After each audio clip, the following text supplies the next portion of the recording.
இத நல்ல நல்ல நன்னெறிகள்லாம் சொல்ற மாதிரியான நிறைய கதைகள் காத்துட்டு இருக்கு. கதை கேளுங்க, கதை கேளுங்க.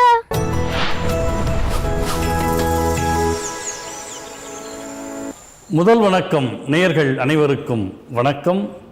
முதல் வணக்கம் நிகழ்ச்சியில் ஒரு ஊரில் என்கிற இந்த பகுதியில் இன்றைக்கு ஒரு கதையோடு உங்களை சந்திக்க வந்திருக்கிறேன். ஒரு சின்ன பையன், அவனுக்கு தொட்டதுக்கெல்லாம் கோபம் வரும், தொடாததுக்கும் கோபம் வரும்.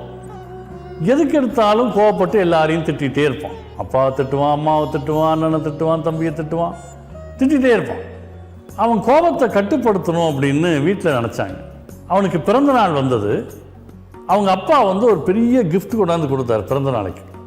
அவன் அந்த பேக்கேஜ் பிரிக்கிறப்ப ரொம்ப எக்ஸைட் ஆகி பிரித்தான். உள்ளே பிரித்தா ஒரு மூட்டை, அழகான பை ஒன்று. அந்த பையும் பிரித்தா உள்ள 60 ஆணி இருந்தது, ஒரு சுத்தியல் இருந்தது. இந்த கிஃப்டை பார்த்தது இவனுக்கு இன்னும் கோவம் வந்துருச்சு. உடனே அப்பாட்ட கேட்டான், இப்படிலாம் யாராவது கிஃப்ட் கொடுப்பாங்களா அப்படின்னு.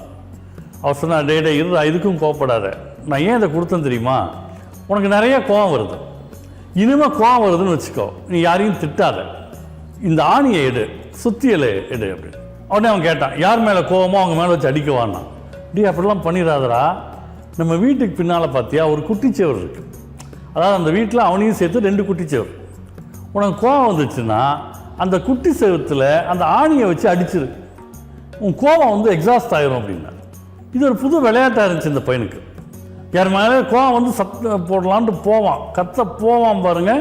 அப்பா சொன்னது ஞாபகம் வரும். ஆணியும் சுத்திலையும் எடுத்துகிட்டு பின்னால் போவான், அடிப்பான், அதுக்குள்ளே கோபம் போயிடும். இப்படியே தொடர்ந்தது. ஒரு 10 நாளைக்குள்ளே ஏறக்குறைய 58 ஆணி அடிச்சிட்டான். இப்போ அவனுக்கு என்ன ஒரு புது நிலைமைன்னா, கோபம் அந்த ஆணியை கையில் எடுத்தாலே கோபம் போயிடுது. அவங்க அப்பாகிட்ட போய் சொன்னால், அப்பா எனக்கு இப்போல்லாம் இந்த ஆணியை தொட்டு சுத்தியல் எடுத்தாலே கோபம் போயிடுதுப்பா அப்படின்னா. அவங்க அப்பா சொன்னார், வெரி குட், அப்படின்னா நீ கோபத்தை ஜெயிச்சுட்டு இருக்கேன்னு அர்த்தம். அப்போ ஒன்று பண்ணு, இனிமே கோபப்படுகிற சூழ்நிலையில் உனக்கு கோபம் வரலைன்னு வச்சுக்க, ஏற்கனவே அடித்த ஆணியிலேருந்து உன்னை பிடுங்கிரு அப்படின்னு. இதுவும் நல்ல விளையாட்டாக இருந்துச்சு அவனுக்கு. உள்ளபடியே அவனுக்கு கோபம் வரக்கூடிய சூழலில் கோபம் வராத போது பின்னால் போய் அந்த குட்டி சேவத்தில் இருந்த ஆணியை பிடுங்கிட்டு வந்தான். சொல்லப்போனால் ஒரு 15 நாட்களுக்குள் ஏறக்குறைய எல்லா ஆணியுமே அவன் பிடுங்கிட்டான். அப்பாட்ட போய் சொன்னால் அவரால் நம்ப முடியல. பையனை கூட்டிகிட்டு போய் பார்த்தார், உண்மைதான், எல்லா ஆணியும் பிடுங்கப்பட்டிருக்கு. அவர் சொன்னார், டேய் உனக்கு கோபம் வந்தது, செவுத்தில் ஆணி அடித்த, கோபம் போயிடுச்சு, ஆணியை பிடுங்கிட்ட. ஆனால் நீ ஆணி அடித்த போது அந்த சுவரில் ஒரு ஓட்டை விழுந்தது பற்றியா, அதை உன்னால் எதுவுமே பண்ண முடியல. அதுபோல் கோபப்பட்ட நிலையில் நீ சொல்லுகிற வார்த்தைகள் மற்றவங்க மனசில் ஏற்படுத்தக்கூடிய காயம் இருக்கிறதே, அதை உன்னால் ஒன்றுமே செய்ய முடியாது, மறந்துடாத அப்படின்னார். இது தெரிந்து இதை மனப்பூர்வமாக உணர்ந்து ரொம்ப கான்ஷியஸாக கோபப்படுவதை அவன் தவிர்க்க தொடங்கினான். கோபங்கள் குறைந்த சிறுவனாக வளர்ந்தான். நாம் யார் மேலே கோபப்படுகிறோமோ அவருடைய மனநலனை மட்டுமல்ல, மொத்தமாகவே மனித உறவுகளையும் பாதிக்கிறது அப்படிங்கிறது தான் இந்த கதையில் நம்ம பார்க்கக்கூடிய ஒரு விஷயம்.